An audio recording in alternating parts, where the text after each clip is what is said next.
this whole automation, AI, that whole collection of tools and opportunities that are in front of us are unlike anything I think we've ever seen.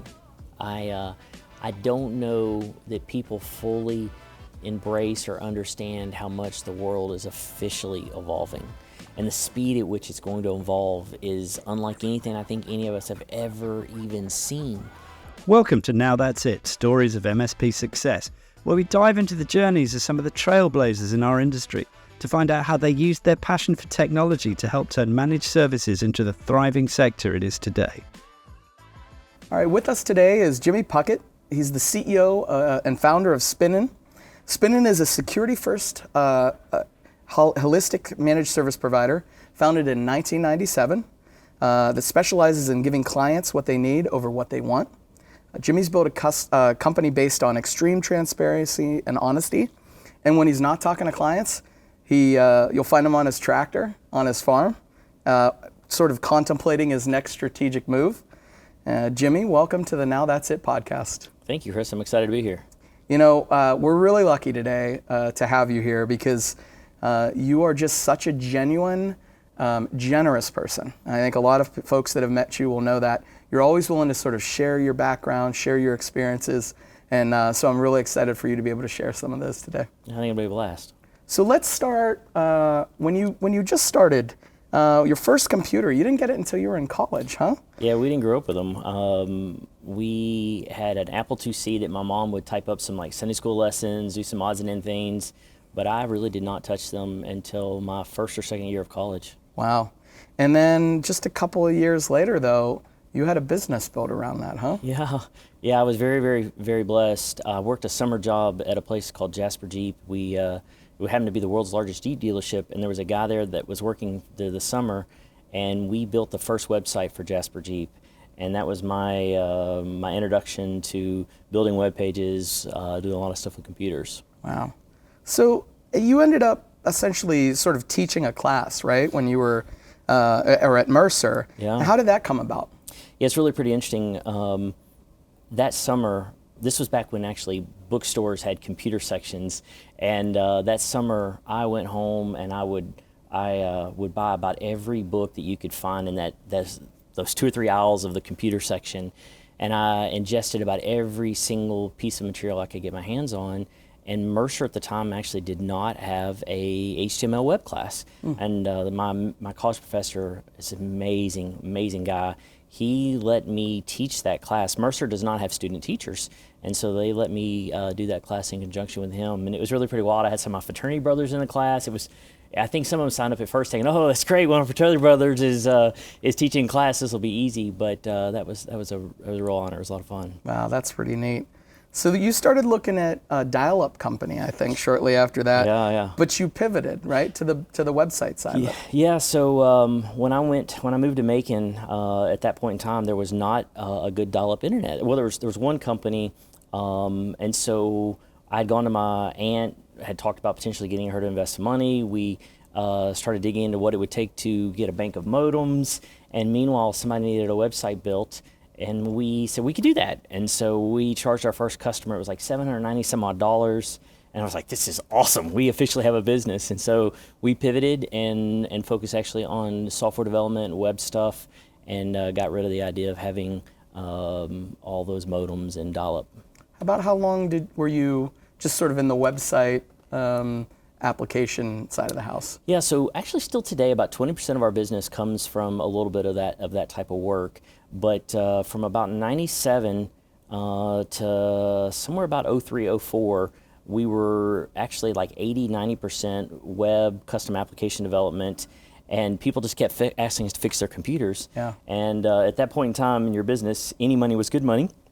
So we would take those jobs, and it just kind of kept growing, and here we are today. So they're asking you to fix your computers, and so you start to build this break-fix side of the business. Yeah, very much. And then at some point in time, what made you say, this is the future, we should pivot? Yeah, so I was very fortunate. A person was put in my life who was an accountant who became a very, very close friend. And he kept poking us saying we were running a YMCA camp and that we weren't really running a business. And he kept saying that we needed this thing called annuitized revenue, and I had no idea what he meant. But in 2007, we were predominantly project driven. And so, of course, when 2008 rolled around, we lost a lot of our project work. But we were very, very fortunate. We were just starting to get clients where we charged a fixed monthly fee. Our very first client, we didn't know it was called managed services at the time, we charged $5 a PC and $25 a server. And so their fixed monthly bill for all you could eat IT services was about $230, $240. Wow. They're still a client today. They're now thousands of dollars a month, but that was our very beginning of managed services. Jimmy, tell us a little bit about sort of the beginning of the structure of the ownership of your business back when you were going through some of the changes. Yeah, so various people get put in your life at the right time, and you don't always understand at the time that maybe there's some trials, but they're put in your life at the right time to kind of help get things going. And so in the very, very beginning, I walked up to the guy that was running the computers and computer science department. I had this idea about this dial-up, and I had no idea what it took. And so I thought, well, the guy that runs all the computers and computer science department, he would probably know how it takes to start a dial-up company. So he was my initial partner, my co-founder. At the time, we were 50-50 business partners. That will honestly be the last time I will be 50-50 business partners with someone. But at the given time, we were both there for each other in ways that we needed to be. And somewhere about 2001, 2000, I had this idea, and we talked one of my fraternity brothers actually into his father into investing money in the business. And so we kind of restructured the business a little bit, and I gave 5%, the other guy gave 5%, so we were 45, 45, 10.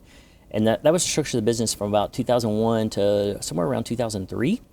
I got married. I was very fortunate. I got married in 2003. Have a super supportive wife. Matter of fact, I wouldn't be here today without all the support she's given me. But anyhow, we'd been married, 6 months a year. Decided to go out full time, and she really encouraged that, pushed me to do that. And that really, Shane stayed actually at the university. My co-founder, he stayed at the university, and I went on out. And somewhere along the way, our interest became kind of split. And so there was a lot of tension at one point in the business. Matter of fact, to the point that I thought we were actually going to shut it down. Wow. It just didn't seem like it was going to work out. We couldn't figure out how to unravel it.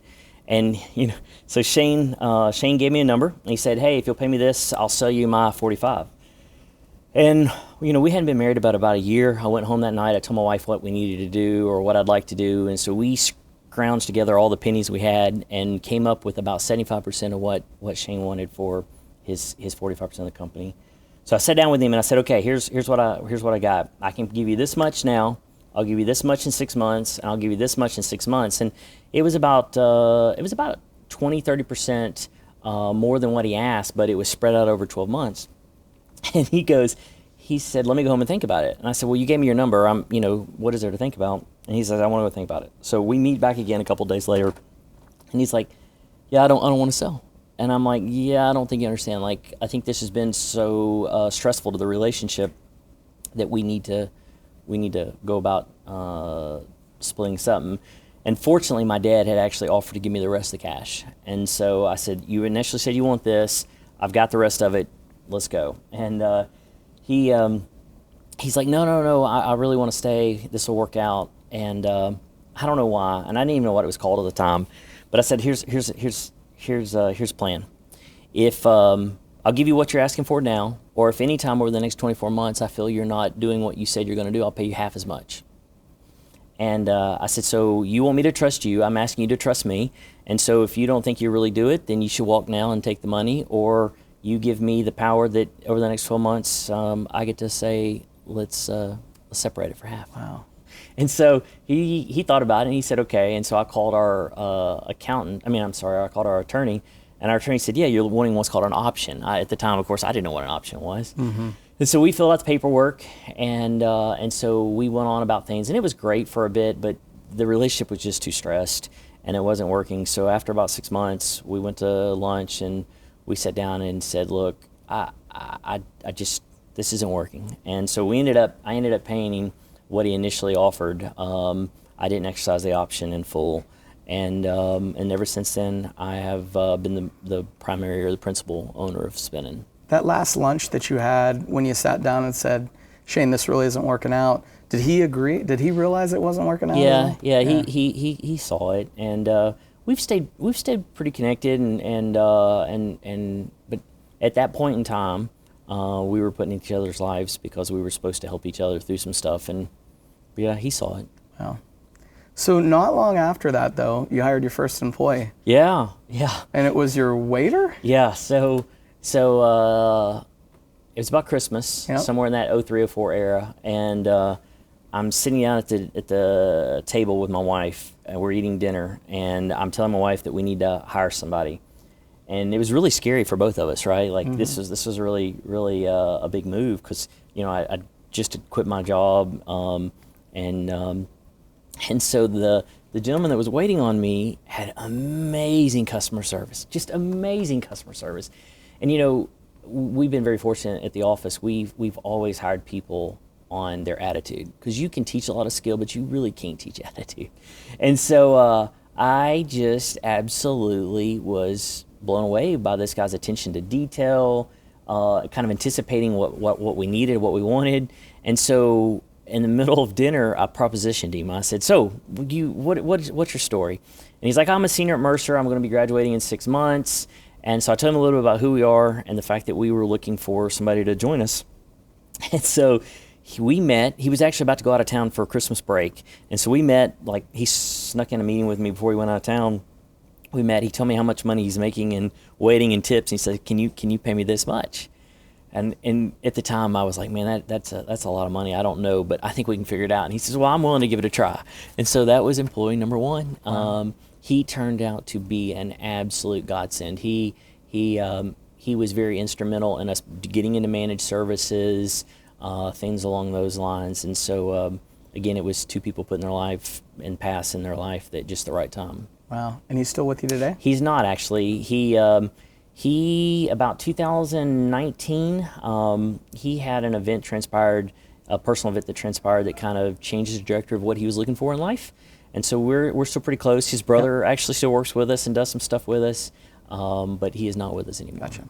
So the time you brought James on was about the time you were introduced to Enable, or you found out about Enable? Yeah, James was one of the people that helped us find Enable. So at the time, we had these 3-ring binders. Okay, so as the business kept growing, we had these 3-ring binders that we were doing for all these clients, and so it was like a weekly checklist, and so it was like, check the logs, check the backups, and so we had a binder for all these managed services clients, and we couldn't scale it. We couldn't keep up. Like we weren't really checking off everything as best as we wanted to, or people were having to work all weekend, and so we knew there had to be a better way. And we had hired a guy that had came from another place that said they were using this piece of software by this other manufacturer. So we started kind of digging into it, and so that's when we really started digging into the software and found you guys. What were the things that you were hoping to sort of alleviate from an RMM at the time that Enable was able to answer? I remember digging in and looking at the software.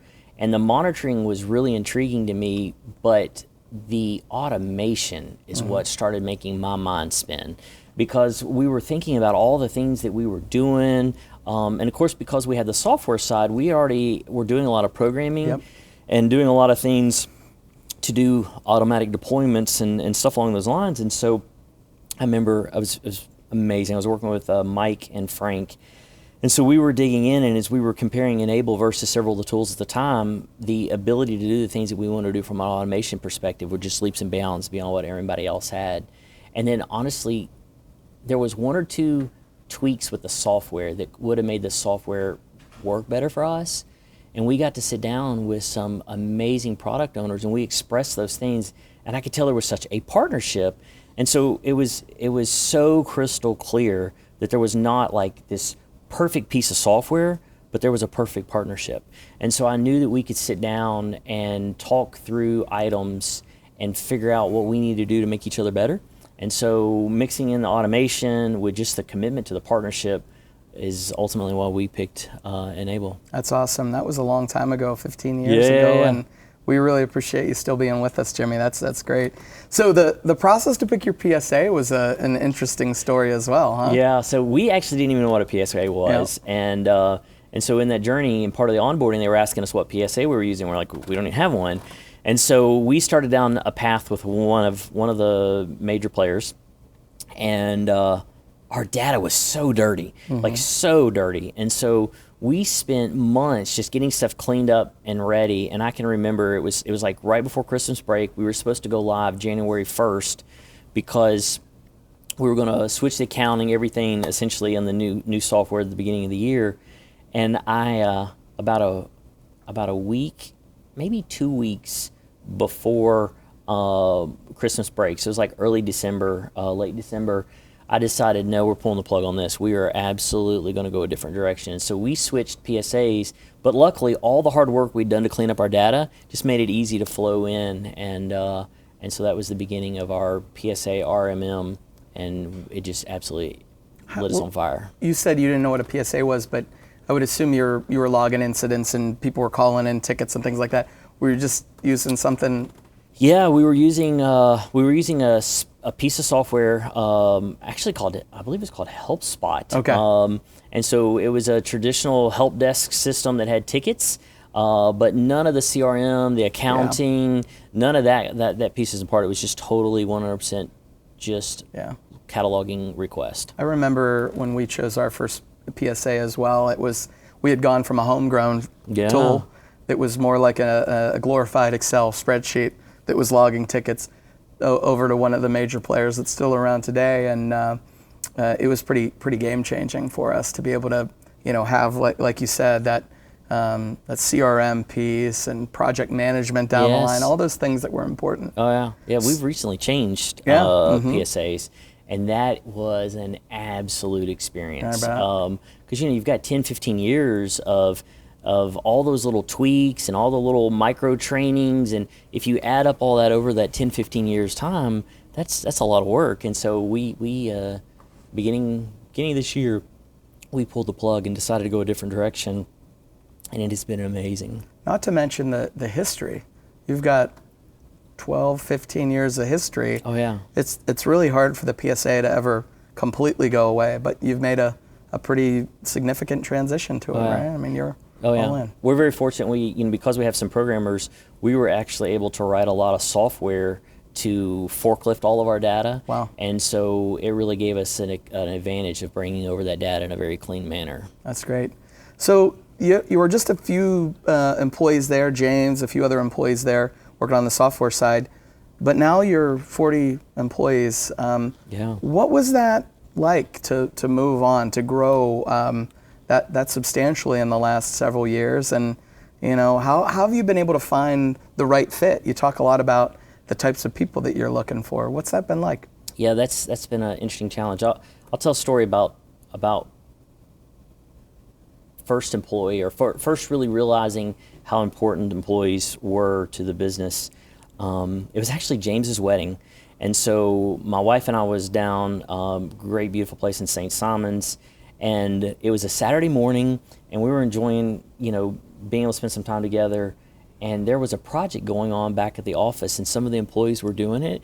And I was just quickly adding up what money we had made that weekend. And I was talking to my wife about how fortunate, or how just amazing it was that here we are getting to spend some time. And I was somewhat trying to apologize too, because there's a whole lot of work that takes, I'm gone a lot. So I don't want to come across as every Saturday morning I'm in some ritzy hotel somewhere. But, we were sitting there talking about how it did not lift a finger that weekend.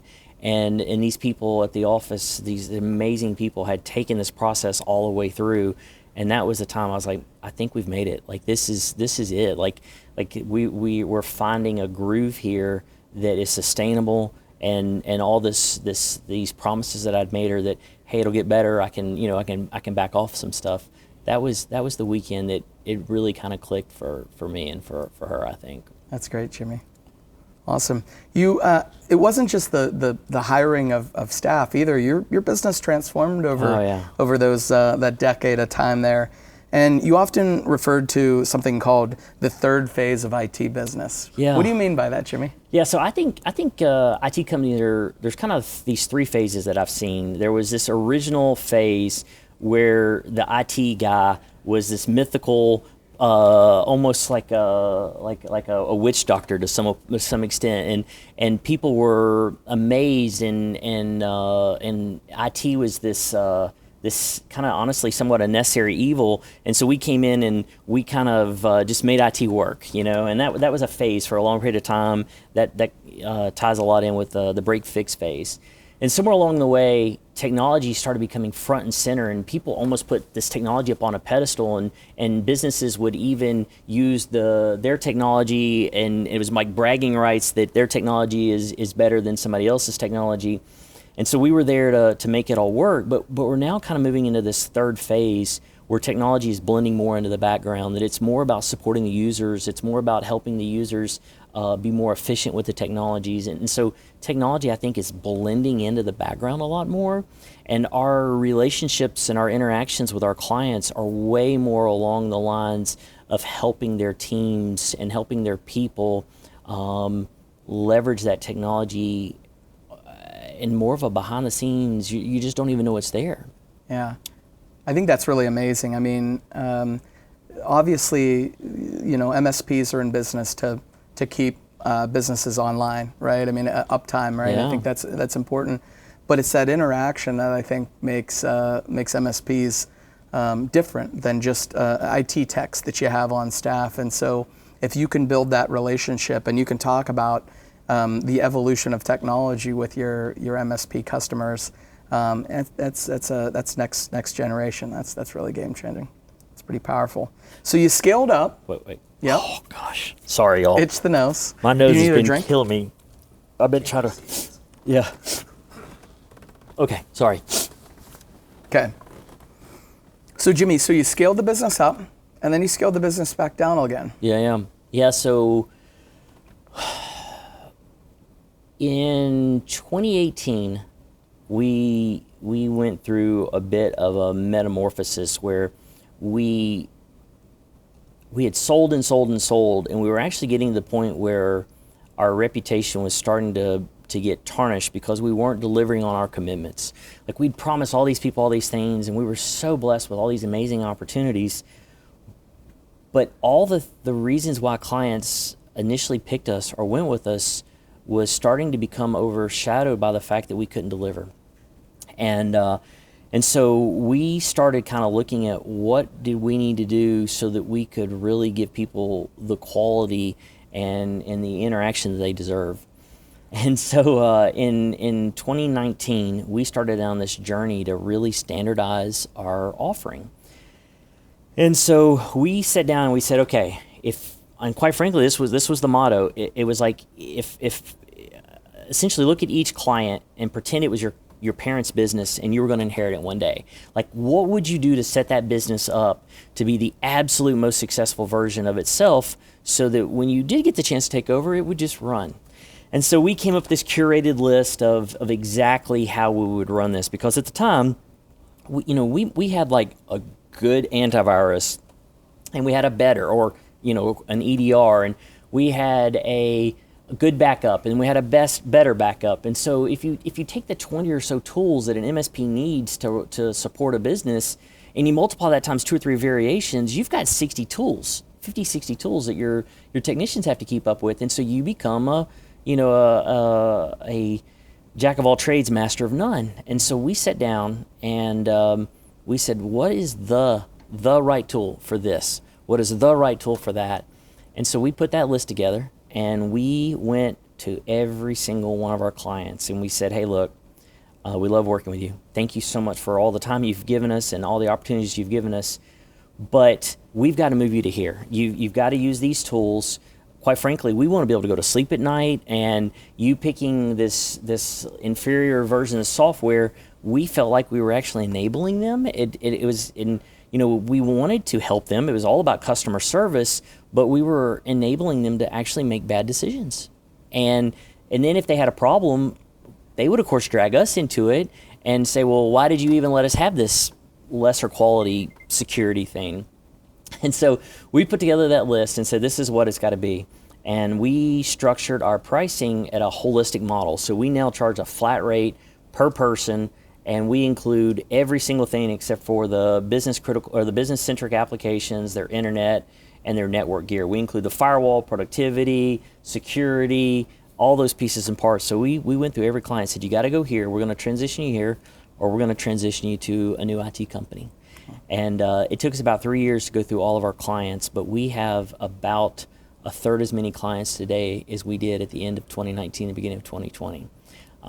So it's been a very interesting journey. So what did that do for you guys as a business? Obviously, you scaled back, at least it appears to be, the amount of revenue, but was it? No, yeah. So my team likes it when I follow up with, we've almost doubled our end user count, but it sounds a little bit more shocking to say we have a third as less customers. But we have been so blessed. Like, it is amazing.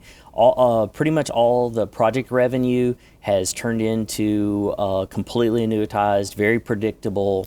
And because we got rid of a lot of the clients who was not at the same operational maturity as we were with the business, they don't pull us into a lot of the reactive scenarios. That was actually a massive distraction. And I'm not knocking those relationships. Like, I'm so thankful that they allowed us to have the cash and the opportunity to grow where we got today. But there just became a point in time that their business interests and our business interests were not aligned, and they were better served with a different company. And so by freeing us up and not getting drug into like all these crazy reactive things, it really gave us an opportunity to go out and find clients that we had a better fit with. And so it has been amazing. The new customers that we've added, we're just in step with them. Our goal is to actually spend the most amount of time with the fewest amount of customers. I think sometimes we all get wrapped up in this growth, and we grow for the sake of growing. But I think there's so much lost opportunity to generate a lot of revenue because you're adding an amazing amount of value to a lot of these businesses.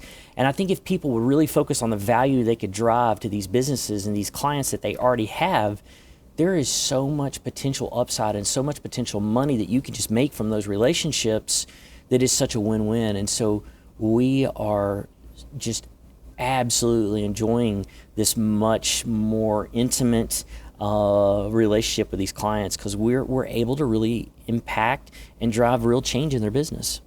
I think that's really important for MSPs. I went through that as well, Jimmy. All revenue was good revenue to us for a long time, but that's not the case when you're trying to scale your business. Yeah.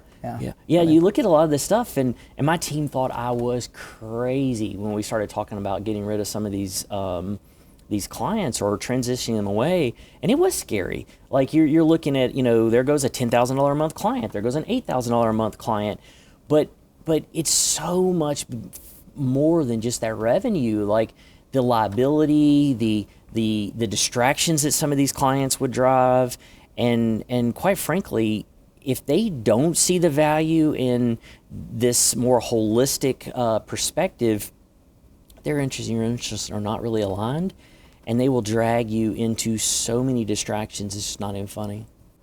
All right, Jimmy, when did EOS come into the fold for you guys? Yeah, so back in that 2019, 2018 era, we actually started working with service leadership.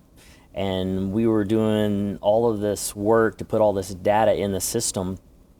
And it was amazing. It was telling us all these items that we needed to be focused on and working on. But quite frankly, I had a very young leadership team at the time, and we didn't know how to execute on them. We couldn't do it. Like we were so focused, and we had all grown up so much in the business together around delivering solutions for our clients, but we did not know how to deliver solutions internally. Couldn't do it. And it was such a frustrating experience because we kept seeing all these amazing things that we knew we needed to get done from all this time that we were spending in service leadership. And so Paul Dipple actually started talking to us about using EOS. And so he introduced us to an amazing husband and wife implementing team. They had grown a big MSP, sold it off, and gone out full-time helping businesses with EOS. And so we ended up picking them. We were going to start Q1 of 2020, right? So we had the plan for the decade. We went on this amazing big family vacation in 2019, and we were going to come back and destroy the next decade. And so we had our first EOS meeting somewhere there about February, March, when they started kind of talking about shutting a lot of things down. And so unfortunately, we spent the first year and a half doing EOS all virtual. But it has been so transformational in our business. We would not be where we're at today without that framework. I tell people a lot of times that EOS is not about, there's no rocket science to it. There's no amazing trade secrets to it. It's a collection of common sense items that just gets everybody rowing in the same direction. And it has been so important for our team to be able to interact with each other and do the things that we're doing. That's great. So there's this concept of right people, right seats. Yeah, you have a different label for that, right? Well, so let me back up. So a couple minutes ago, you had asked me about picking the right people and how did we get where we knew that we were adding the right people to the team. And so with EOS, they've got this concept they call right people, right seat. And it's all about aligning people with the right job inside the business. And so prior to us knowing what right people, right seat was, when we would do our interviews, we would ask people what jerks them out of bed. Like we would tell people at the end of the day, we want you doing what you would be doing even if you weren't getting paid for it. I'm very fortunate that part of this journey of growing this business is that I have been able to focus on the things that excite me the most, the things that get me going, and I've been able to surround myself with people that are able to complement or offset the items that I'm extremely weak in. Like I cannot dot I's, I cannot cross T's. I'm a hand-waving, big idea person, and the actual implementation and the follow-through of those items, I'm miserable at. And so with EOS, they've got this thing called right people, right seat. And because we have been so intentional about who we added throughout the process and making sure that they were a fit. At the time, we didn't understand the process that we were going through, but we have really, really focused on making sure that the people that we add to the team are customer service first. There's some brilliant IT people out there that don't necessarily know how to interact with the client, and so we have looked for people that grew up in some type of customer service role, something along those lines, so that they could bring together their technology understanding and their technology experience, but also not make that customer feel like they're that there's something wrong with them because they don't know how to do some setting, right? And if those people knew how to do those settings, they wouldn't need us. Right. And so that's why it was so important for us to find people that were customer service driven first, and then right people, right seat with EOS just kind of helped us align some of those people in slightly better roles and positions in the business. That's great. Jimmy, I've gotten to know you pretty well in the last couple of years, and I've heard you speak at a couple of different events, and just even in conversation. We spent some time out in Prague and Empower, and you're always just such a passionate person. I've heard you say this a couple of times, though, where you say, clients need to be at the same operational maturity as you are. Can you explain that a little bit? Yeah, I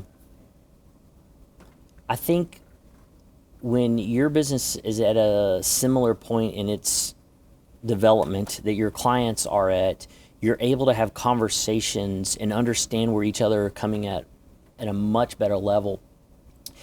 If you have a business that is at the beginning of a client, that's at the beginning of their journey, and every revenue dollar is important to them, or every single thing is in that position of just scraping by, or they don't know how to work on their business, they're always in their business, then it's really hard to sit down and have strategic level conversations with them. And if your business is at a point where you're thinking a lot of forward, a lot of strategic things, and then you got a client that's not in that same place, then they're always being reactive. They're messing with your plans. Your team, they're very accustomed to building these structures, to building these budgets, these plans. And then when you have clients that are not in that same place, then it really frustrates your team. Or the inverse.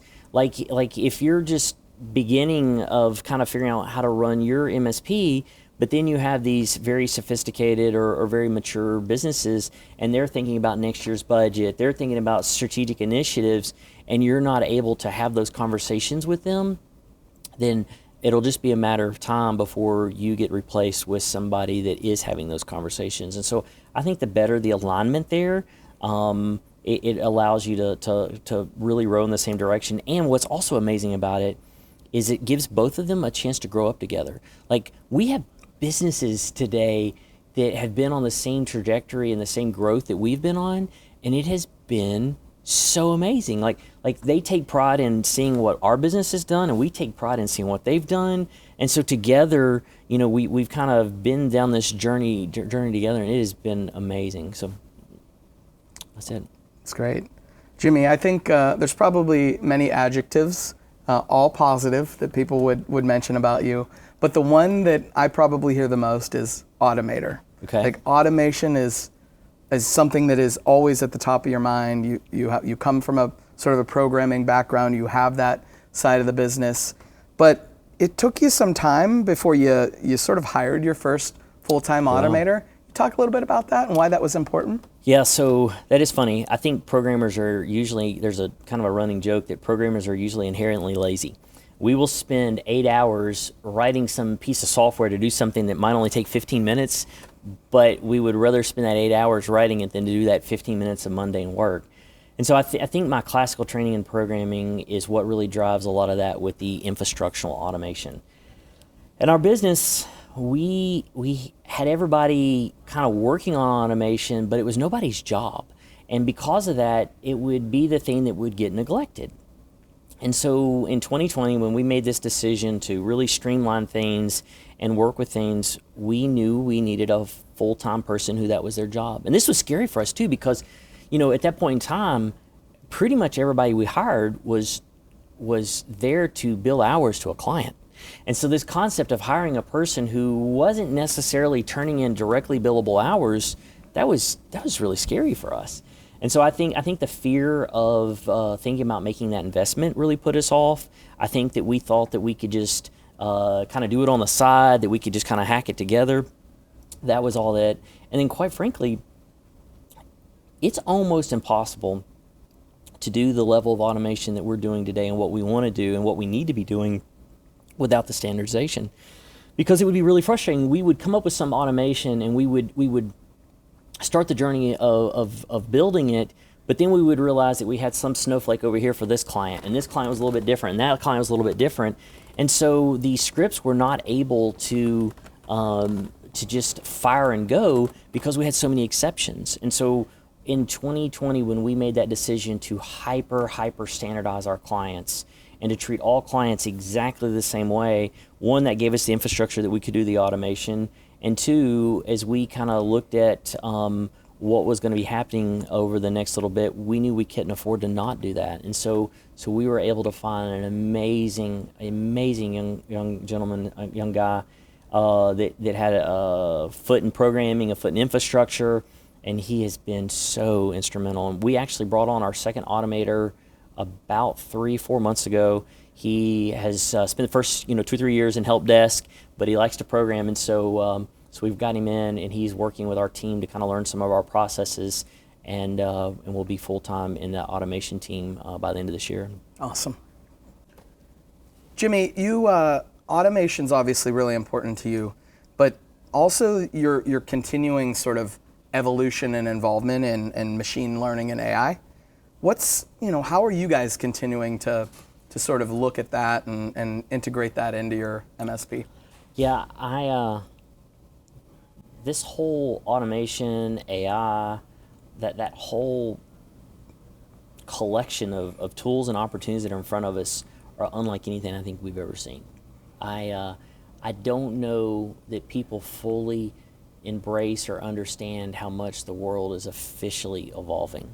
And the speed at which it's going to evolve is unlike anything I think any of us have ever even seen. And so I'm so thankful that the last several years we have spent so much time and energy standardizing our customers and standardizing our solutions and our offerings, and getting everybody acting as if they're one large enterprise. Because I think that we're going to be able to leverage a lot of these tools inside of our business due to the fact that there is such standardization, and we can use various things to find patterns in our data, to make decisions with our data, to give clients more accurate responses, because we have put everything in kind of a similar boat and a similar perspective. We're actually very fortunate right now. We're running a CEO roundtable. So we're getting together about 10 local businesses, the CEOs, the C-levels, and we're talking through what does it look like, how should they be doing, and we're helping them actually even put together a roadmap on things that they should be doing over the next 12 to 18 months, because I think businesses that are not figuring out how to leverage AI right now are going to be in major trouble over the next few years. There's this amazing quote I love that says, AI will not take your job, but someone using AI will. And so I think it is so fundamental that people are sitting down and trying to figure out how can they leverage this tool to get rid of some of the mundane tasks or some of the repetitive tasks in their business, so that they can give more accurate, more focused results to their clients. I've seen it firsthand what you've done with ChatGPT and machine learning and AI, and I think, to your point, sometimes it's not even about making it easier, it's just making it better. Yes. Right? Like, I've seen the communications you send out to your customers that you've run through ChatGPT. It seems like it was done by someone that was a higher skill set than maybe it was, and not that you don't have great people behind you, but it's just having that tool, that technology behind you, fantastic. Yeah, so I'll tell you our first beginning with AI, and several of the people may have heard the story. We talked about it in Power Prague, but our very beginning of this was just taking the summary. So your clients send you those emails, and of course the summary is computer down, or internet's down, or whatever. And then they would actually type the summary, and we all work this board, and our technicians are all looking at this long list of items, and they see very detailed, can't process payroll, and they see these ones, and you sit there and you have to click on it, you have to open it up, you have to read it, you have to process it, and you realize you're not even the right person to do this. And so we've had people that sit there and they triage the board, they read these items, and they rewrite the summaries. About 7 months ago, we actually funneled all of the incoming requests through OpenAI and asked it to write a 7 to 10 word summary, and we re-summarize every single incoming ticket. It has been so impactful to our business in helping our technicians align with the right ticket at the right time, and give us much quicker response, because the right person is able to get on it. Or instead of jumping over this generic title that deeply buried inside of it is some critical issue, they now know what it is. And so that was the very beginning. We did that for several months. We've moved on to some way more advanced stuff with it now, where we're actually using something called embeddings, and it takes tickets and it finds similar. So we've processed the last several years of all of our clients' requests, and so now when a new ticket comes in, we can link that ticket to the 5 tickets that are most like that ticket, and we can actually estimate based off of the historical work of the other 5 tickets, like what was the average time it took to respond, what were the steps that we took to process. And so it is so fundamentally changing the speed at which we're able to give response to our clients. It's amazing. And matter of fact, I'll tell you something that everybody should be doing right now. We had an area in our help desk where we had the resolution, but the resolution was written from the perspective of, giving some feedback to the client. Mr. and Mrs. Client, it was great working with you. We did these things, but we were keeping it very high level. And so we now have a section in our help desk, which I think everybody should be doing, that is private. It doesn't go to the client. And we lay out the 5, 7 bulleted points very technical, I did this, and this, because now as we continue to train or use this content, as we find the most similar items, we will actually be able to have it summarize, here are the 5 steps, the top 5 steps that you should process, and we're going to be leveraging that internal documentation field probably within the next 6 months, 12 months, because we'll have enough data in there. Because right now it has to pick apart the client-facing work versus the actual kind of tech-to-tech work. So I think everybody should be looking at doing something like that right now. That's fantastic, Jimmy. Game-changing for sure. Oh, absolutely. Awesome. So what's next for SPINEN? What's on the horizon? Yeah, so our biggest next move is to figure out how to scale what we've done. We've been very, very, very blessed and very fortunate with these amazing clients, and we've spent these last several years, I told you, our goal is to spend the most amount of time with the fewest amount of customers, and I think we've mastered that with these clients.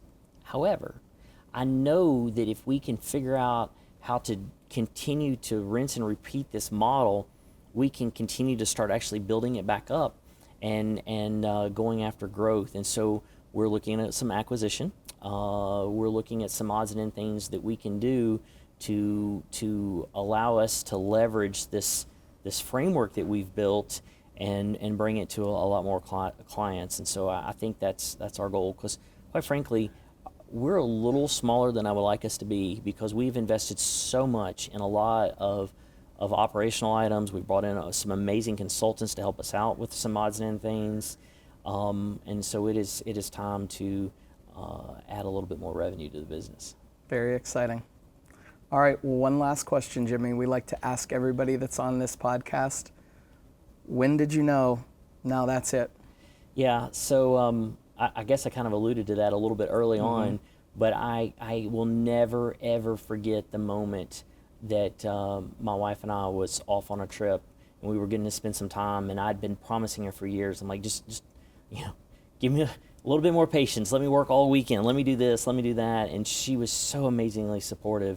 And so that weekend that we were sitting there, and it was a Saturday morning, and there was a group of people that was finishing something for a client that I didn't have to do, didn't have to touch. That was the moment that I was like, this is it. Like, we officially have a business. This is not just 2 guys on a laptop. That is a legitimate business. And so that was when we knew we'd made it. Wow. Jimmy, thank you so very much for being with us today, and thank you for sharing your story with everybody. It's always great catching up with you, and I look forward to talking to you again. Yeah, I look forward to it. Thank you. I noticed the lights were on, and I thought you might be home.